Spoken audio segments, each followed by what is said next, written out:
Boa tarde, pessoal. Iniciando, então, a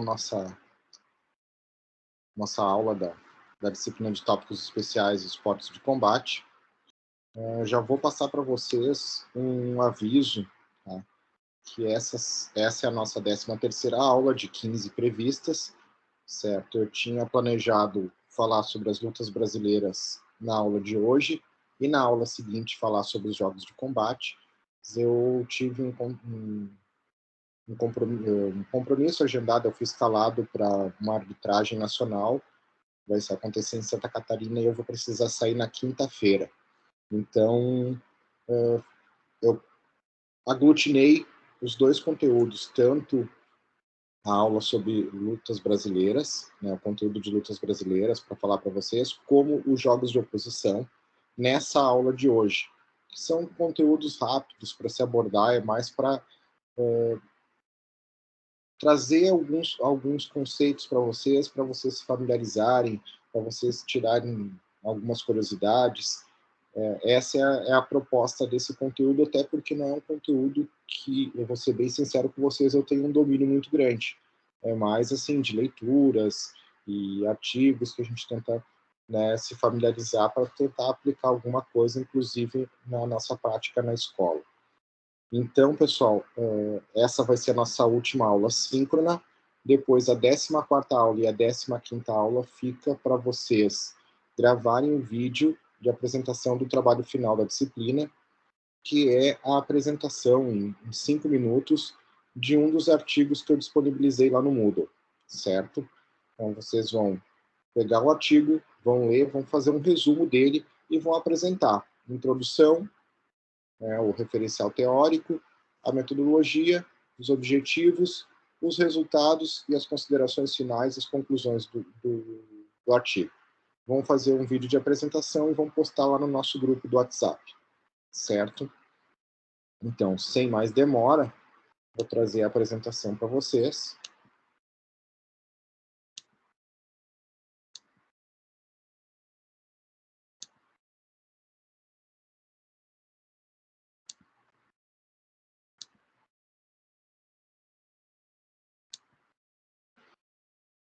Então, pessoal, lutas brasileiras e jogos de oposição no contexto escolar. A gente vai trabalhar o conteúdo de lutas, né? Como se trabalhar o conteúdo de lutas na educação física escolar. Sobre as lutas brasileiras, o que diz a BNCC? A unidade temática, ela indica a unidade de lutas, os objetos de conhecimento, o conteúdo que deve ser trabalhado nessa unidade temática são as lutas do contexto comunitário e regional, se houver alguma, né? E as lutas de matriz indígena e africana.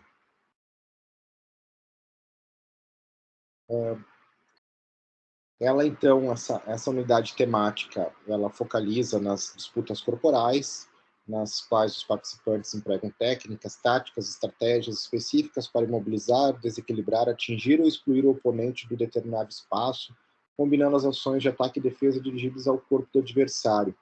Então, essa é a definição, a conceituação da unidade temática lutas que consta na BNCC. A gente já abordou essa definição, né, essa conceituação, então, em alguma aula anterior. Agora, se eu não me engano, é na educação, esportes de combate no contexto da educação do ensino fundamental. Tá? E aqui ela cita algumas dessas lutas, entre elas as lutas brasileiras, como a capoeira, o uca-uca, luta marajoara, entre outras, e lutas de diversos países do mundo, como judô, aikido, jiu-jitsu e assim, né, por diante, mais alguns exemplos, tratando então esse conteúdo como uma manifestação cultural da humanidade, né, então, dos povos.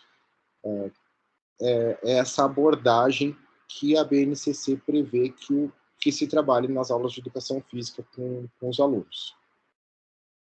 Sobre as habilidades, então, referente às lutas brasileiras, eu busquei aqui na BNCC as habilidades referente que se espera que os alunos de 3º a 5º ano, né, desenvolvam, que é a experimentação, né, a fruição e recriação de diferentes lutas presentes no seu contexto comunitário, regional, além das lutas de matriz indígena e africana. Além disso, ela almeja, então, fazer com que o aluno planeje e utilize estratégias básicas dessas lutas que ele for aprender, para que ele experimente essas lutas, respeitando sempre o colega como oponente, além das normas de segurança. Além disso, outra habilidade que a BNCC, né, coloca como importante para se desenvolver com os alunos é a identificação de características das lutas das lutas do contexto geral, né, comunitário, regional, reconhecendo a diferença entre luta e briga, e entre lutas e demais práticas corporais. Então, às vezes eu acho assim que esse tipo de exigência, essa habilidade que eles gostariam que trabalhasse, às vezes fica um pouco além da capacidade cognitiva dos nossos alunos, mas nada que a gente não consiga trabalhar. Quando eu falo dos nossos alunos, eu digo alunos de escola do contexto de escola pública, e bem de periferia. Eu encontro alunos que às vezes não conseguem, né, identificar diferença entre uma luta e outra, né, não consegue identificar, planejar uma estratégia, não consegue organizar alunos de ensino fundamental anos finais. E isso aqui é uma habilidade colocada para alunos de terceiro a quinto ano do fundamental, então, ou seja, né, alunos do ensino fundamental anos iniciais. Mas a gente tenta apresentar para eles, pelo menos aquela primeira habilidade, de experimentar, fruir e recriar diferentes lutas. Eu acho que essa é uma habilidade que a gente pode se apegar, nós, enquanto professores de educação física, e proporcionar para os nossos alunos. Então, as lutas brasileiras da BNCC, as que ela citou, nós temos a capoeira, a luta marajoara e o uca-uca. Começando, então, pela capoeira. Capoeira ela é uma expressão cultural afro-brasileira e é uma mistura de arte marcial, de esporte, de cultura popular, dança e música. Ela foi desenvolvida, né, por descendentes de escravos africanos e se caracteriza por golpes e movimentos bem ágeis e alguns até bastante complexos. Envolve chutes, rasteiras, principalmente, mas também trabalha com cabeçadas, com joelhadas, cotoveladas, acrobacias em solo ou até mesmo acrobacias aéreas. Considera-se, né, que ela tenha surgido lá pelo fim do século XVI, no Quilombo dos Palmares, situado lá na então capitania de Pernambuco. A roda de capoeira, né, uma curiosidade importante sobre a capoeira, é que a roda de capoeira ela foi registrada como bem cultural pelo IFAM em 2008, a partir de registros e inventários que eles fizeram nas cidades do Rio de Janeiro, no estado da Bahia, no estado do Pernambuco. Então eles juntaram, fizeram um inventário e a roda de capoeira então foi registrada como um bem cultural. E em novembro de 2014, ela recebe o título de Patrimônio Cultural Imaterial da Humanidade pela Unesco. Ou seja, uma questão bem importante assim desse registro, né, que nós temos dessa arte marcial que surgiu aqui em terras brasileiras. Ela tem uma característica, capoeira, que distingue da maioria das outras artes marciais, que é a questão da musicalidade. Os praticantes, eles aprendem, além de lutar e jogar capoeira, a tocar os instrumentos típicos e a cantar muitas músicas tradicionais que falam sobre resistência, sobre exaltando os antigos mestres, né, sobre o gosto, a filosofia, o gosto de poder praticar, de ser um capoeirista, né, o orgulho de ser um capoeirista. Então, esses são temas assim muito comuns em quem dentro do contexto da capoeira. E o capoeirista que ele não canta e não toca os instrumentos, ou pelo menos não tenta fazer isso, ele é considerado pelo grupo, né, como um capoeirista incompleto. Ele precisa dominar também a questão dos instrumentos, da musicalidade que faz parte desse contexto da capoeira. Na atualidade, a capoeira ela possui duas vertentes: a capoeira Angola, com os movimentos mais rasteiros, mais próximos ao solo, teve como principal expoente o mestre Pastinha. E na capoeira regional, que são aqueles movimentos mais acrobáticos, movimentos mais aéreos, e como principal expoente o mestre Bimba. Inclusive, uma curiosidade, deixa eu voltar aqui, com relação à capoeira regional, ela começou em Salvador, e foi lá que, em 1937, foi registrada a primeira academia de capoeira. Essa é uma curiosidade bem interessante sobre essa arte marcial. E aí, ideias para abordar a capoeira nas aulas de educação física? Eu acho que, assim, agora eu consegui trabalhar um pouco mais a capoeira nesse período de pandemia, em função das aulas online, das aulas remotas. Então, eu preparava atividades sobre a capoeira e mandava para os alunos me devolviam. Então, eu pude buscar vídeos no YouTube, eu pude preparar um PDF com algumas figurinhas para eles, né, sobre alguns movimentos, pedir para eles, né, tentarem executar esses movimentos. Então, assim, possibilidades, ideias para você abordar a capoeira. Contar sobre a história, como que ela se originou, eu acho que é bem importante isso, que faz parte de toda a cultura nossa brasileira, de como o nosso povo brasileiro surgiu e se consolidou. Apresentar os instrumentos é uma possibilidade, quem tem, quem domina. Eu já posso dizer por mim que eu sou uma negação quanto a isso, né? Mas, por exemplo, poderia utilizar o celular e baixar algumas músicas e apresentar essas músicas para os alunos. O movimento da ginga, esse foi um movimento que eu consigo fazer, né? Eu posso dizer para você que eu consegui fazer, e eu achei um vídeo muito interessante, eu vou apresentar para vocês logo em seguida, né, que foi o vídeo que eu apresentei para os meus alunos, para eles praticarem o movimento da ginga. E também experimentar alguns movimentos básicos, como aqui, ó, a gente tem a ginga em dupla, a cocorinha, meia lua de frente, rabo de arraia, negativa, tesoura, AU. Então são movimentos da capoeira que são simples de se trabalhar com os alunos e é bem possível aqui a gente conseguir fazer com o nosso público, né? Então esse é o vídeo que eu queria mostrar para vocês, que mostra, já começa na minha, deixa eu botar no início aqui, ele mostra, né, um passo a passo da ginga, para o aprendizado da ginga.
Certo, pessoal.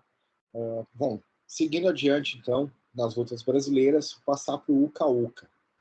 O Uka-Uka, então, é uma arte marcial, um estilo de luta tradicional brasileiro. E ele se originou lá com os povos indígenas do Xingu e dos índios Bacairi, principalmente do estado do Mato Grosso. Certo? Ele é uma das modalidades que é disputada nos Jogos dos Povos Indígenas Brasileiros. Algumas características, então, da luta Uka-Uka. Existe um dono da luta, ele vai caminhar até o centro da arena e ele vai chamar os adversários pelo nome. Aí os adversários se posicionam frente a frente e a luta inicia com os lutadores ajoelhados. E aí eles começam a girar em círculo. Quando eles se agarram, eles tentam levantar o adversário e derrubar ao chão. Esse é o objetivo da luta. Ganha, então, quem derrubar o seu oponente. E caso eles se soltem, porque depois que eles se conectam ali, se agarram, eles não podem mais perder o contato um do outro. Se eles se soltarem, sem que nenhum dos dois seja derrubado, a luta é considerada empatada. Ele é praticado durante o Quarupi, como uma luta ritual. O Quarupi é o ritual indígena, é o evento indígena semelhante aos nossos finados, onde os indígenas, então, eles celebram, fazem né, os seus mortos, né, onde há cantorias e um simbolismo de elevação dos seus antepassados. Então, o Quarupi é esse evento, né, esse evento que acontece, o finados dos povos indígenas, e o Uka-Uka acontece, então, como uma luta ritual, né, ao final desse Quarupa, ao final dos cantos. Então, ele possui um simbolismo competitivo, onde a força e a virilidade dos jogos é testadas. Elas iniciam logo após os cantos em homenagem aos mortos. Então, no dia seguinte ao Quarupi, quando se encerram os cantos em homenagem aos mortos, né, os primeiros raios de sol, assim, eu peguei ali um artigo que fala sobre isso, os primeiros raios de sol, então, os jovens vão chegando na aldeia, se reúnem, então, e aí começam, então, essas lutas, né, e aí os jovens se testam uns contra os outros, de diferentes tribos, e pode ser lutas, né, em duplas, um contra um, ou também em grupos, né, em times. Além disso, o Uka-Uka, ele tem uma curiosidade interessante, ele vem sendo introduzido em caráter experimental na formação dos policiais militares do estado de São Paulo. Então, ele é uma luta que se aproxima muito com a luta greco-romana, o wrestling. E a gente pode ver também alguns elementos do jiu-jitsu, né, nessa luta também. Então, se aproximam muito uma coisa da outra, né? E aí, além de estar sendo introduzido na formação dos policiais militares, lutadores de MMA também estão estudando para incorporar ao seu repertório de luta, né, para as lutas mais profissionais, de âmbito mais profissional. Eu trouxe para vocês aqui um videozinho que fala um pouco de ideias para se trabalhar o Uka-Uka, e também tem a luta Maracá, que é bem semelhante ao Uka-Uka, por isso que eu não trouxe assim um pouco maior assim para vocês, assim, de conteúdo sobre o maracá, porque é praticamente o Uka-Uka. A diferença é que tem um conezinho no meio da luta, que aqui esse vídeo vai explicar para vocês.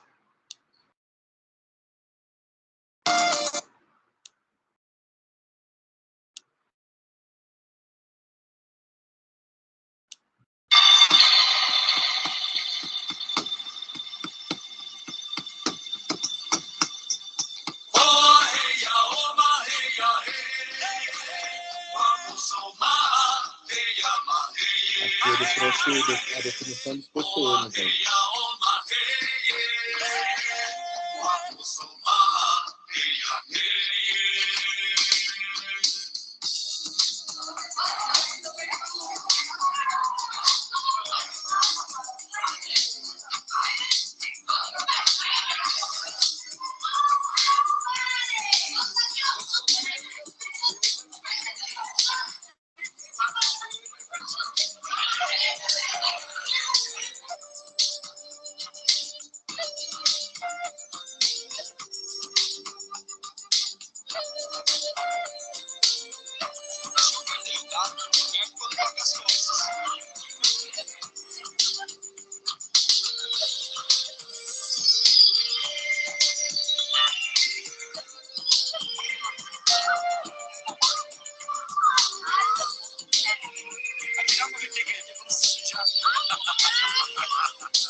Aqui a gente já entrou no Maracá. Como derruba pouco, também praticada por índios brasileiros, Pataxó, Tupinambá. O objetivo é fazer com que o adversário encoste no corpo e derrube. E aí se mata o seu ponto.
Seguindo então, pessoal, para as lutas brasileiras, ainda luta marajoara. A luta marajoara, ou agarrada marajoara, é um tipo de combate corpo a corpo que é praticado no norte do Brasil, principalmente nas festividades dos povos do arquipélago de Marajó, das ilha de Marajó. Então, ela é oriunda das práticas de lazer dos caboclos da região do Arari, Ilha de Marajó, né? E ela reúne características próximas a outras artes marciais, como a luta greco-romana, por exemplo, o wrestling, né? O ambiente apropriado para se praticar a luta marajoara é um solo de areia, de argila ou de grama, de preferência areia, né? A regra básica do combate, ela indica que é preciso derrubar o oponente no chão, fazendo com que as suas costas encostem o suficiente para que seja considerado dominado.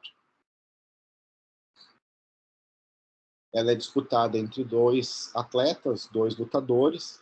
Ela não permite nenhum tipo de ato contundente com os membros. Não valem socos, nem chutes, nem cotoveladas, nem joelhadas, nem permite também estrangulamentos ou chaves de articulação, como a gente tem no jiu-jitsu, no judô, no aikido, certo? É considerada uma arte marcial menos violenta em comparação com outras, porque o objetivo é que os oponentes busquem tão somente o desequilíbrio e a projeção um do outro. Eu trouxe para vocês aqui um vídeo que apresenta alguns golpes da luta marajoara, e só para apresentar para vocês, ela não é muito diferente do que a gente encontra, do que a gente viu no Uka Uka, não é muito diferente de quem tem a vivência do jiu-jitsu, do judô, né? Muitas técnicas, elas se aproximam muito da execução, inclusive o Wushu, Kung Fu, possui muitos elementos, eu não sabia, eu achava que o Wushu era muitas técnicas de chutes, de socos, e eles têm uma parte competitiva que envolve muita projeção, como muito parecidas com o que eu encontro no judô, e também técnicas de imobilização, como a gente encontra no judô, no jiu-jitsu também. Bom, vou apresentar para vocês o vídeo, é um vídeo curtinho, a gente já está chegando ao final aqui da apresentação.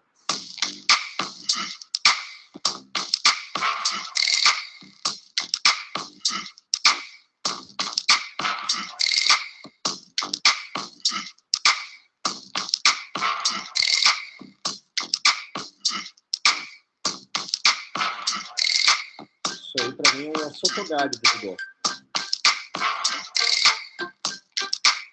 Isso aí, para mim, é um Uranage. De Ashwarai. Tem técnicas de judô, então, falando para vocês como se assemelham. Sasaguruma.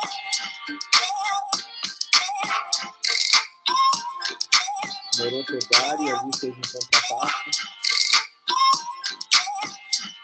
Sumigaeshi.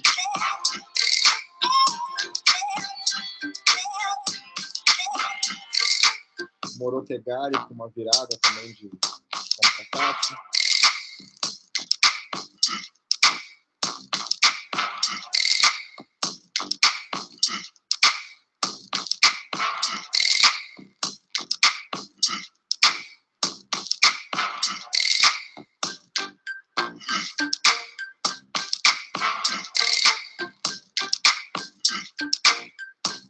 Aí é um Kaeshi Vazal, o Sotogari para o Sotogari.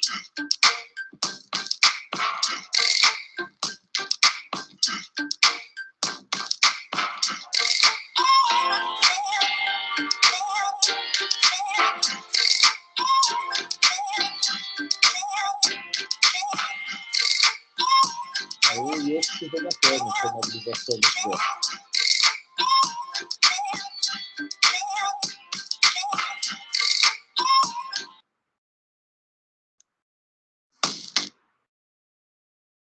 E aí, chegando para a última parte, então, da nossa aula de hoje, da nossa disciplina também, né? De apresentar para vocês os jogos de oposição, uma metodologia de ensino para lutas na escola. É uma metodologia proposta pelo professor Sérgio Luiz Carlos dos Santos, da Universidade Federal do Paraná. Tá? Ele também é professor em Barcelona, professor associado na Universidade de Barcelona. Então, é um estudioso do judô, fez intercâmbio na Universidade de Tsukuba na década de 80. Então, trabalha com a disciplina de lutas na universidade, né? E ele traz essa metodologia. E eu tenho um artigo que eu vou colocar para vocês, se vocês se interessarem em ler, um artigo curtinho, muito legal, escrito por ele. Ele coloca que as lutas, elas trazem muito mais do que simplesmente técnicas e golpes na sua bagagem. Elas proporcionam o aprendizado da disciplina, elas proporcionam aprendizado de valores como respeito, como empatia, como resiliência, como persistência, entre outros. Auxiliam no aprendizado do autocontrole emocional. Eu acho que isso é um aspecto bem importante do trabalho com as lutas, né? Porque a gente está enfrentando ali um oponente, e daqui um pouco a gente perde, a gente tem que manter o controle para o respeito, a questão do respeito às regras e tudo mais, além de as lutas, né, trazerem aspectos da história da humanidade, né, como a questão da filosofia que geralmente acompanha essa prática, como que elas surgiram, o contexto em que elas surgiram, por que, né, que apareceram, o que caracteriza cada uma, qual a ideia de cada uma. Então, são conteúdos bem importantes, bem interessantes de se trabalhar com as crianças na escola. Os jogos de oposição, essa proposta do professor Sérgio, ele tem como característica o ato, então, de colocar em confronto, né, as crianças, né, e esses confrontos eles podem acontecer em duplas, trios ou até mesmo em grupos. Os objetivos são vencer o adversário, de maneira, né, assim, impondo-se fisicamente ao outro, com respeito às regras, mas, acima de tudo, assegurar a segurança do colega durante as atividades. Então, além de tentar buscar o objetivo de vencer a luta através de uma imposição física, de uma submissão do seu adversário, o importante sempre frisar com os nossos alunos que a gente precisa cuidar da segurança do nosso colega e o nosso colega da nossa segurança também, para que ninguém saia machucado. Ele coloca, então, uma classificação de jogos de oposição em 3 grandes grupos. Então, estão aqueles jogos que aproximam os combatentes, onde se mantém contato direto no corpo a corpo. E aí nós temos, por exemplo, elementos como tirar, empurrar, desequilibrar, projetar e mobilizar. O tirar, a gente coloca ali uma tira de TNT na cintura, e o objetivo é tirar o empurrar, tirar para fora de um espaço, desequilibrar da mesma forma, ou projetar, diferença com tatames, com tatames ou com colchonetes, a imobilização também. E nesse tipo de jogos, a gente pode trabalhar esses elementos, né, que constam em lutas como o judô, como a luta olímpica, o wrestling, eu sempre tenho dificuldade para pronunciar, o jiu-jitsu e o sumô, entre outras tantas. Os jogos, o segundo grupo é os jogos que mantêm o adversário à distância, e não se mantém em contato direto com o oponente apenas no momento da aplicação de uma técnica. Eu citei um exemplo errado ali, o tirar. Na verdade, eu pensei já no exemplo do segundo, né, na segundo grande grupo aqui dos jogos de oposição. O tirar às vezes, a gente pode combinar com os alunos, eles segurarem uma bola e o objetivo, né, de um dos oponentes é tirar a bola do colega, enquanto que o outro é manter a bola em sua posse durante um período ali de 1 minuto de tempo determinado pelo professor. Aí sim, nos jogos que mantêm o adversário à distância, eles que não mantêm contato direto, então apenas no momento da aplicação da técnica. Aí sim, retirar a fitinha de TNT da cintura do colega que está preso ali, ou então botar um prendedor na manga próximo ao ombro, aí a gente tem que tirar o prendedor. Isso é uma atividade, um jogo de oposição muito trabalhado como educativo do karatê. Os jogos que utilizam um instrumento mediador, então, seria do terceiro grupo, e aí nós teríamos os jogos com espadas, né, ou com floretes, ou com sabres, esgrima, o kendo, o próprio cabo de guerra, então, eles mantêm um instrumento mediador, que é a corda, e aí tem que tentar deslocar o adversário da posição ali para a posição do objetivo de vencer o jogo. Nesse artigo do professor Sérgio, ele apresenta alguns exemplos de jogos e com os objetivos desses jogos. Então, o mini sumô, alunos posicionados dentro de um círculo, tentando tirar ou desequilibrar o colega. O objetivo é permanecer dentro do círculo ainda não tocar uma outra parte do corpo no chão, que não seja os pés. Tem a luta de cócoras, tentando desequilibrar o companheiro. Ganha o aluno que não tocar outra parte do corpo no chão que não seja os pés. Essa luta de cócoras a gente também faz muito como educativo no judô, o aprendizado de uma técnica de amortecimento de queda, o shirokemi, e a gente chama de briga de galo.